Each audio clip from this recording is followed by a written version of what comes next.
Luno olutalo lwa Shiba ne Cindy lutegeeza eyazaalako n'atazaalangako. Owo lukindo n'atayina lukindo.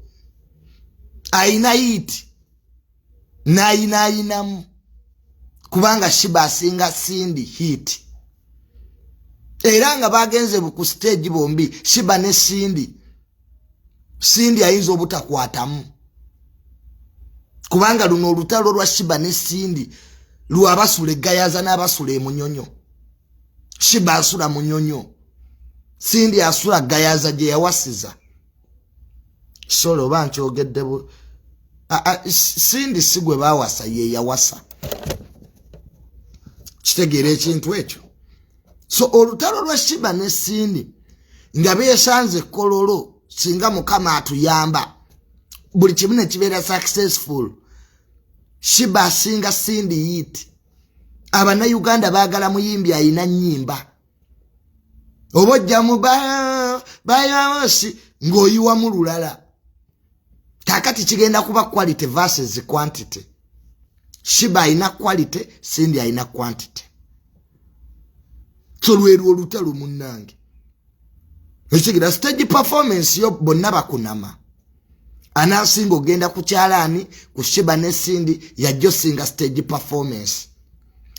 Kwa bonna bambala nnyo obugoye obumpi.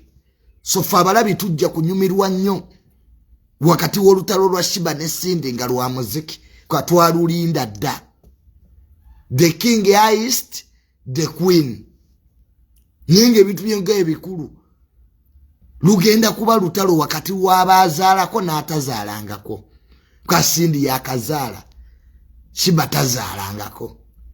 Abayina enkindo bakusala oli eyo yonsa mwana mujja kudda wa Cindy. Buno obuwala obutoototo obwo bwani ntwale ekiwaatule, bwani njagala iPhone, bonna bujja kudda wa Shiba. So hiti ku hiti, luyimba ku luyimba, lukoba ku lukoba, Cindy tajja kukwata mukubanga kyecha amazima ddala Shiba ina hits nyingi. Otegera kyenzikirizaako nti Cindy ali talented, Shiba ali organized. Otegera Cindy alina talent naye Shiba ali organized. Kyovula banga up to now Shiba byayina status wise Shiba asinga Cindy.